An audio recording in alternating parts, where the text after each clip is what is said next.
Assalamualaikum warahmatullahi wabarakatuh.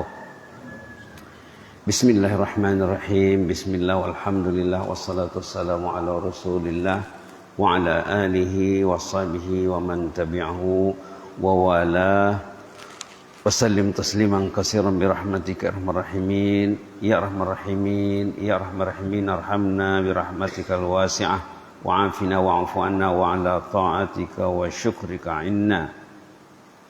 Alhamdulillah, jemaah pencinta Allah, pecinta Rasulullah, pecinta rumah Allah, jemaah Masjid An-Nur RT 8 Dalam Lidang Penyambungan. Mudah-mudahan Allah selalu mengurus kita. Orang yang mau ke masjid itu diurus Allah lebih dari yang tidak ke masjid. Semua orang diurus Allah. Allah itu Rabbul Alamin. Rabb itu diantara maknanya pengurus, penjaga, pengatur. Kita diatur Allah. Semua isi alam ini Allah yang mengaturnya. Pengaturan Allah itu, manajemen Allah itu ada yang umum, ada yang khusus. Umum semua diaturnya. Semua dikasihnya nyawa, dikasihnya hidup, dikasihnya akal, dikasihnya tenaga, dikasihnya fasilitas untuk hidup. Rabbul Alamin. Semua dijaganya. Yang tak salat, yang salat. Yang tak ke masjid, yang ke masjid. Yang tak Islam, yang Islam. Semua dijaganya. Yang manusia, yang bukan manusia pun Allah menjaganya semuanya. Itu yang kita bilang Rabbul Alamin. Rabb yang mengurus, yang mengatur, mudabbir. Di antara mana Rabb dalam tafsir mudabbir, manager, yang memanage. Yang memanage. Alhamdulillah. Selawat dan salam ke atas Rasulullah SAW. Allahumma salli ala sayyidina Muhammad wa ala sayyidina Muhammad kama sallaita ala sayyidina Ibrahim wa ala ali sayyidina Ibrahim fil alamin innaka Hamidum Majid. Bersama pagi ini kita bersama ayat yang kita dengar dalam salat tadi. Tadi ayat dibaca dalam salat ayat 126 134 suratul Baqarah. Satu halaman lebih sedikit saja ya, tentang kisah Nabi Ibrahim membangun Ka'bah.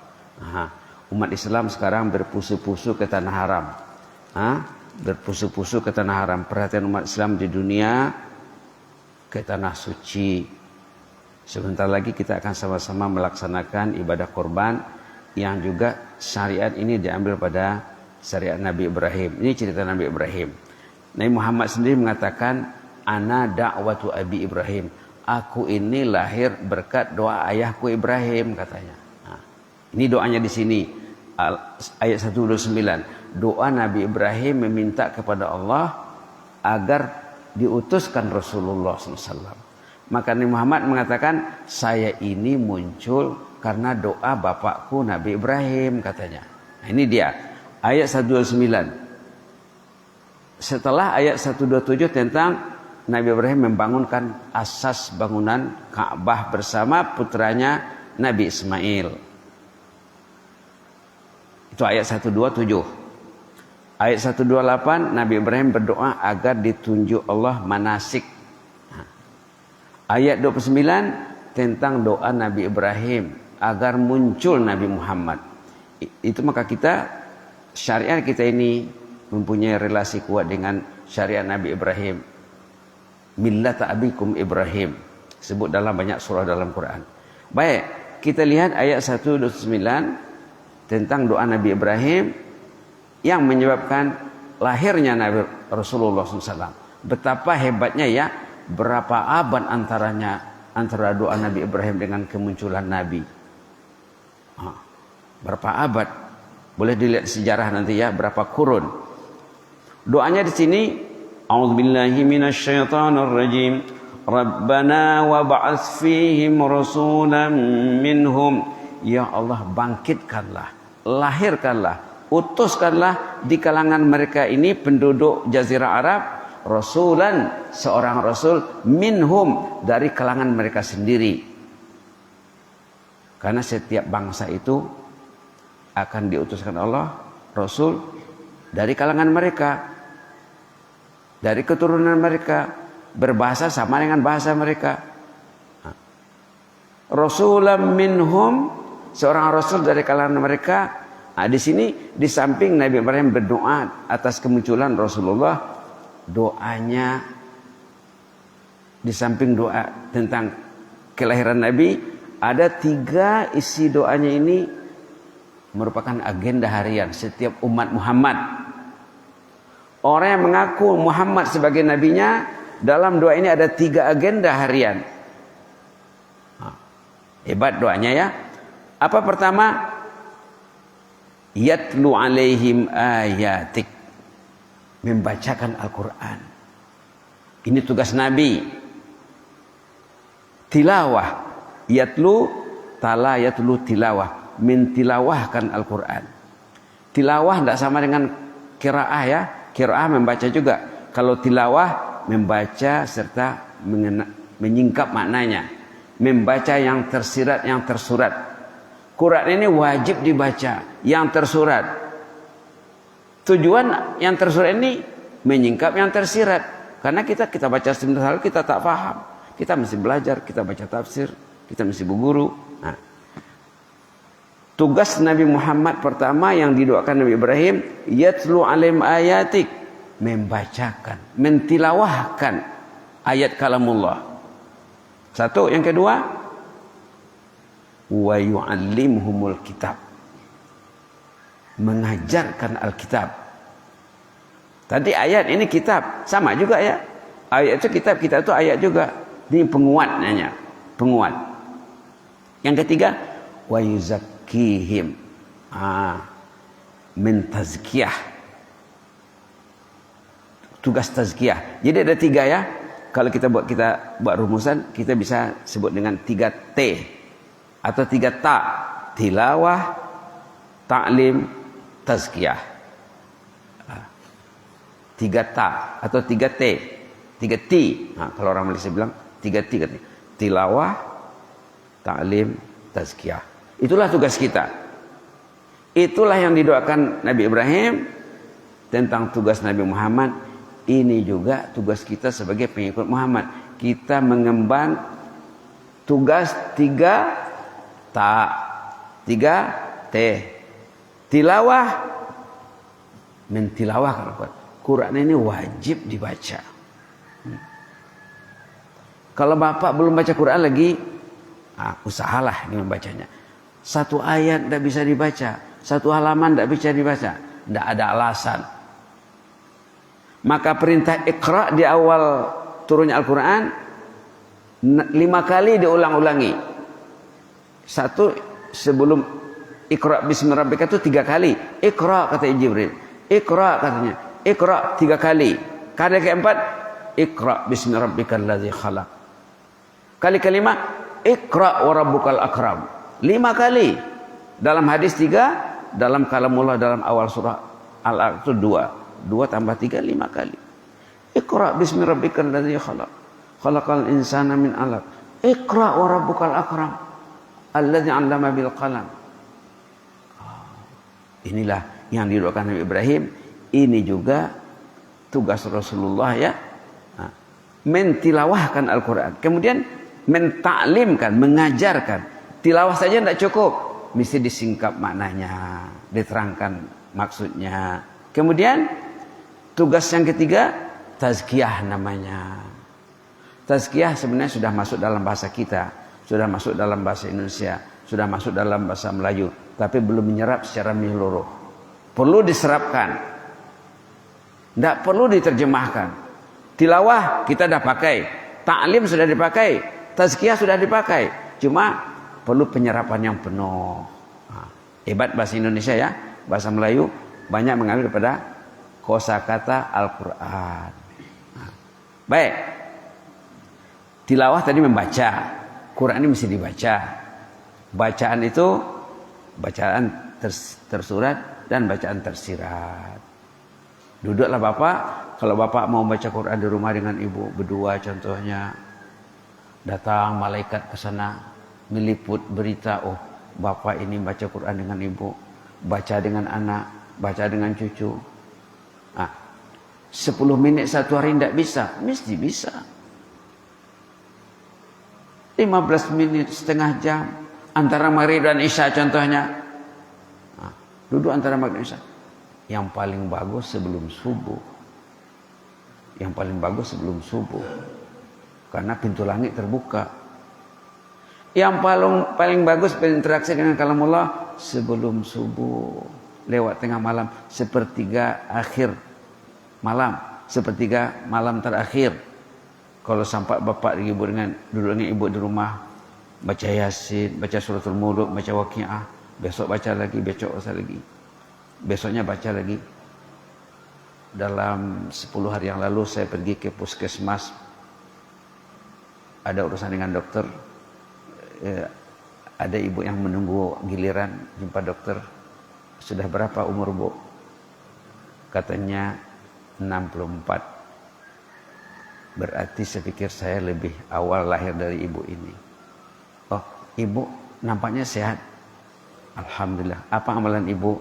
Saya katanya biasanya sebelum subuh baca surah Ar-Rahman, baca surah Yasin, baca Al-Waqiah, baca suratul Mulk. Sehat ibu tuh. Nah, body kita ini, fisik kita ini perlu kepada kalamullah. Orang yang rajin baca Quran, mutu kesehatannya akan lebih terjamin daripada yang tidak baca Quran. Sama-sama sakit, sama penyakitnya, sama berobat. Tapi bagi orang selalu baca Quran, insya Allah obat itu lebih berkesan, lebih efektif untuk dia dibandingkan tidak baca Quran. Karena orang tak baca Quran ini, dalam Quran banyak ancaman, banyak warning. Banyak warning dalam Quran, ancaman keras Allah bagi orang yang menjauhi Al-Quran. Orang itu kalau dia tak baca Quran, berarti dia menjauhi. Walaupun dia tidak bilang menjauhi, tapi realitasnya, wakilnya, dia menjauhi. Nah, tengok satu ayat pendek dalam surah Toha. Warning keras terhadap orang yang tidak berinteraksi dengan Al-Quran. Ayat ini selalu diulang-ulangkan oleh ulama penceramah. Halaman 320 ayat 124. Surah Taha. Wa man a'rada an dzikri fa inna lahu ma'isyatan dhanka. Siapa yang tidak pedulikan Quran, tidak peduli zikir, hidupnya akan serba susah. Banyak penyakit yang datang bertubi-tubi. Belum patut uzur fisik lagi, banyak keuzurannya karena tidak diobati dengan Al-Quran. Quran ini syifa. Quran ini syifa. Ayat dalam surah Al-Isra ya. Quran ini obat. Wa nunazzilu ayat 82 surah Al-Isra halaman 290. Wa nunazzilu minal Qur'ani ma huwa syifa. Quran ini syifa, obat. Rohani kita, fisik kita perlu kepada Al-Quran. Tatanan ekonomi kita, tatanan politik kita perlu kepada Al-Quran. Pendidikan perlu kepada Al-Quran.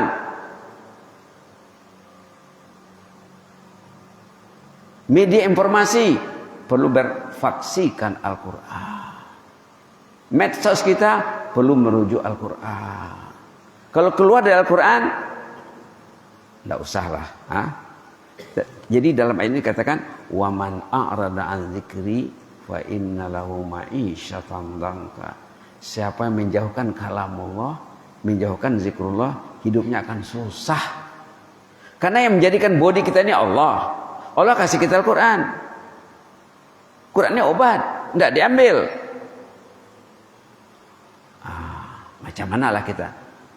Resikonya fa inna lahu ma'isyatan dhanka.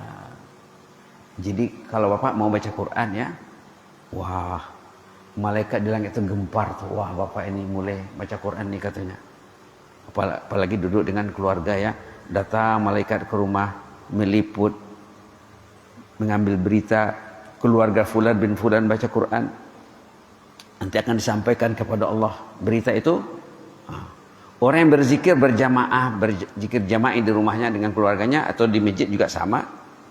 Itu diliput malaikat khusus dan langsung online dengan Allah.